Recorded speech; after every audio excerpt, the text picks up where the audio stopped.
تقریر کری مسجد بھرنے لگی، تو پھر عیدگاہ میں تقریر کرنے لگے، مسجد بھرنے لگی، ہفتے میں 3 تقریریں کرتے تھے۔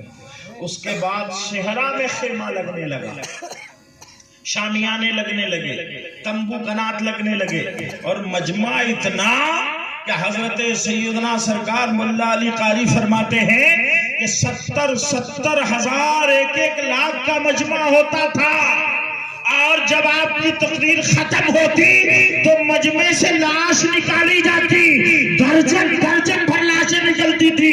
لوگ حضرت غوث اعظم کے بیان سے کانپ کر دہشت سے مر جاتے۔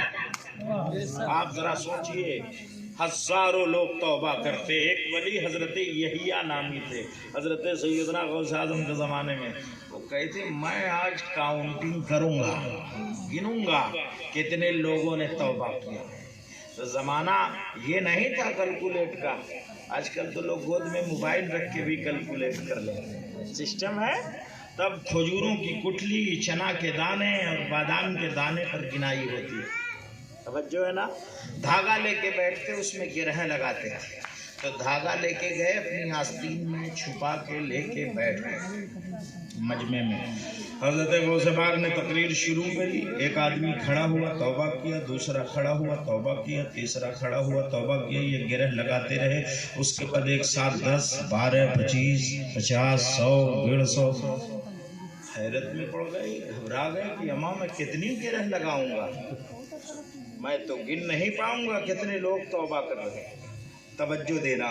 تب حضرت غوث اعظم نے نگاہ ڈالی حضرت یحییٰ اور فرماتے ہیں میاں کیا کر رہے ہو؟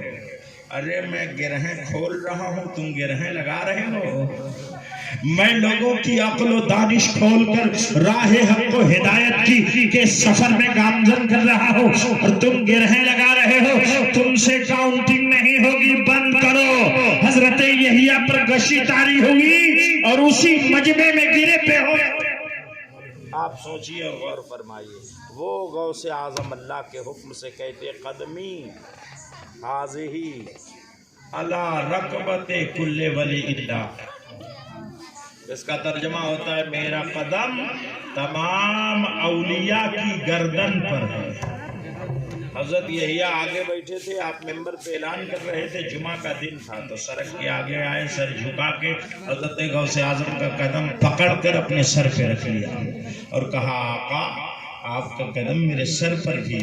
تو غوث پاک نے فرمایا ارے تم نے لیٹ کر دیا، خراسان کے صحرا میں ہندوستان کا راجہ معین الدین اجمیری تم سے پہلے اپنا سر میرے اپنا سر جھکا چکا ہے میرے قدم۔ آپ ذرا اندازہ فرمائیے اور غور کریے، حضرت سیدنا جنید بغدادی ایک ولی، کون؟ بغداد کے سید الطائفہ، بہت عظیم بزرگ، حضرت غوث پاک سے 250 سال پہلے کے ولی۔ توجہ ہے نا؟ آپ دائیں بائیں دیکھ رہے ہیں، تقریر ختم کر دوں، سمجھ میں آ رہی ہے؟ بھائی جان کو سمجھ میں آ رہی ہے؟ ہاں یہ والی پلٹی ماری ہے، آپ پکڑے تھے نا تو وہ نیند لاتی ہے۔ ہاں آپ توجہ رہے، دھیان کیندرت ہے نا سب کا۔ سڑک کے آگے کیوں نہیں آتے؟ ارے شیرنی اتنی زیادہ نہیں ہے کہ یہاں رکھائے گی، اور آگے آؤ، توجہ سے میری بات سنیں۔ مجھے تکلیف تب ہوگی کہ میں مائک پر اپنا گلا پھاڑ رہا ہوں گا اور آپ کے سر سے میری بات گزر جائے۔ میری 2 کوالٹی ہے، ایک یہ کہ میں موقع محل کے حساب سے گفتگو کرتا ہوں، سمجھ گیا؟ دوسری کوالٹی یہ ہے کہ میں نہیں چاہتا کہ بغیر سمجھائے گزر جایا جائے، اس لیے میں چاہتا ہوں کہ ہر بات اگلے کو سمجھ میں آئے۔ آپ بیٹھے بھی اسی لیے، اگر اس مجمع سے کوئی بھی ہم بات لے کر گئے اور اللہ نے عمل کی توفیق دے دی تو ہم سب کی مغفرت کا سامان ہوگا۔ توجہ دیں اور غور کریں۔ تقریر ختم کر دوں کہ کروں؟ یہ سفید ٹوپی والا کیا کر رہا ہے؟ اے بیٹا اے، ادھر کیوں دیکھ رہے ہیں؟ ارے گڑبڑ ہو رہی ہے، ادھر دیکھو، ادھر دلہا میں ہوں، تم ادھر دیکھ رہے، ادھر دیکھو، میری طرف دیکھو، توجہ کرنا آپ۔ میں کیا کہہ رہا تھا، سرکار غوث اعظم نے فرمایا قدمی حاضی علی رکبت کل ولی اللہ، آپ نے یہ فرمایا، اور آپ کے پہلے کے اولیاء نے پہلے ہی فرمانے سے پہلے ہی اپنا سر جھکا دیا تھا۔ حضرت جنید بغدادی 250 سال پہلے کے ولی، کتنے دن کے؟ 250 سال۔ آپ سوچئے ذرا، جمعہ کے دن ممبر پر کھڑے ہو کے خطبہ پڑھا رہے تھے، دوران خطبہ ممبر سے اتر گئے اور اتر کے اپنا سر جھکا کے کہتے آقا آپ کا قدم میری بھی گردن پر۔ نمازی سوچنے لگے یہ کون خطبہ ہے، تو خطبہ پڑھ رہے تھے، اتر کے اپنا سر جھکا کے کہتے ہیں آپ کا قدم میری بھی گردن پہ، پھر پلٹ کے ممبر پہ گئے خطبہ دینے لگے۔ جب خطبہ پورا ہو گیا تو مصلی امامت پر آئے، نماز جمعہ پڑھا دیا۔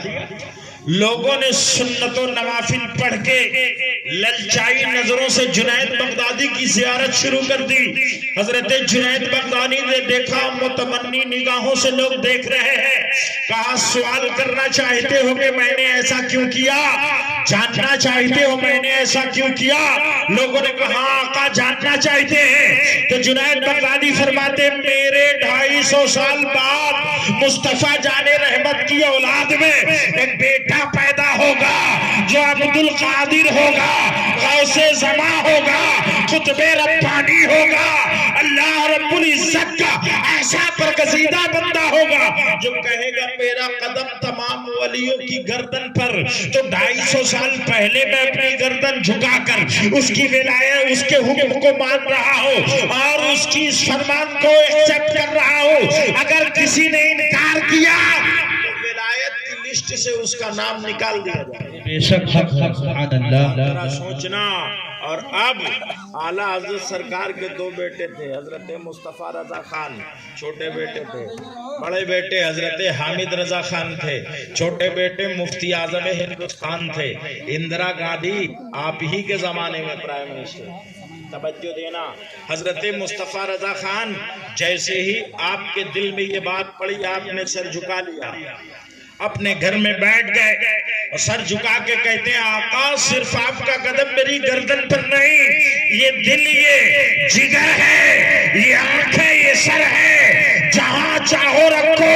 قدم غوث اعظم، پہلے کا ولی بھی قدم غوث اعظم لے رہا ہے، بعد کا ولی بھی قدم غوث اعظم کو قبول کر رہا ہے۔ تبھی تو اعلیٰ حضرت نے کہا جو ولی قبل ہوئے، بعد ہوئے یا ہوں گے، سب ادب رکھتے ہیں دل میں میرے آقا تیرا، واہ کیا مرتبہ، اے غوث سے بالا تیرا، اونچے اونچوں کے سروں سے قدم آلا تیرا۔ سبحان اللہ ماشاءاللہ۔ نعرہ تکبیر، نعرہ تکبیر، نعرہ رسالت، نعرہ رسالت، جشن غوث ورا، نعرہ تکبیر، نعرہ رسالت، ماشاءاللہ سبحان اللہ۔ ہم لوگ ڈائریکٹ سرکار غوث اعظم کے مرید تو نہیں بن سکتے نا، ملاقات نہیں ہوگی، کیسے ہوگی؟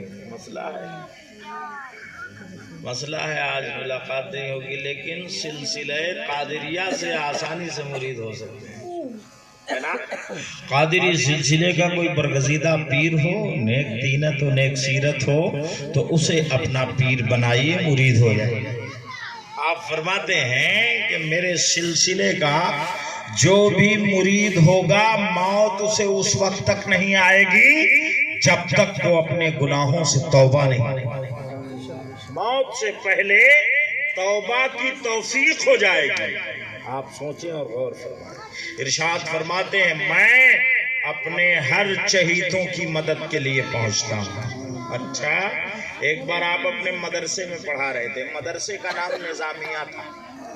کس کے مدرسے کا؟ سرکار غوث پاک کے مدرسے کا۔ آپ نے بغداد میں جب پڑھائی پوری کر لی تو وہیں ایک مدرسہ تھا اور اس مدرسے کا نام مدرسہ نظامیہ تھا۔ اس میں بیٹھ کے آپ بچوں کو حدیث کی تعلیم دے رہے تھے۔ آج کل تو لوگ پڑھنا ہی نہیں چاہتے، وہ یہ سمجھتے ہیں کہ ہم کریا اجر پہن کے ہی لگ رہے ہیں عالم، تو پڑھنے کی کیا ضرورت ہے؟ نہ نماز سے مطلب ہے، نہ روزہ سے مطلب ہے۔ رمضان کے مہینے میں بھوجا ہوا چنا روڈ کے کنارے بیٹھ کے کھاتے ہیں اور لوگ یہ کہتے ہیں کہ یہ پہنچے ہوئے بزرگ ہیں۔ آپ ذرا سوچئے کتنی بڑی غفلت ہے امت مسلمہ کے ان